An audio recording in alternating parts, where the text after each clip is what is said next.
Secretary of State Antony Blinken landed Friday in Liverpool, England, where worries over a potential Russian invasion of Ukraine will be on the agenda Saturday at a meeting of G7 foreign ministers. President Joe Biden spoke Thursday with Ukrainian President Volodymyr Zelensky to inform him of his phone conversation earlier in the week with Russian President Vladimir Putin.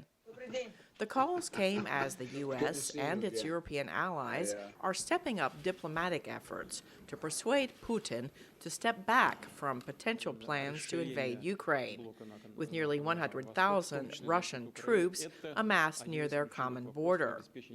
Putin says he is not planning to invade, but that he is threatened by Ukraine getting too close to NATO, and that Russia reserves the right to defend its security. Zelensky said in a tweet that he and Biden discussed ways to resolve the conflict with Russian-backed separatists in Ukraine's Donbas region that has killed more than 14,000 people.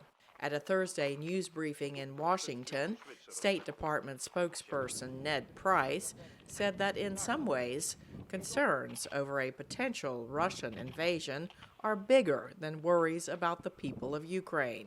What Vladimir Putin seeks to do is to rewrite the rules of the international order, is to circumvent the idea that small countries can't bully, large countries can't bully small countries, that a country can, at the barrel of a gun, redraw borders. That cannot happen. It must not happen in today's world. It's now up to Putin to step back from the brink if he wants to hold talks about security in Europe.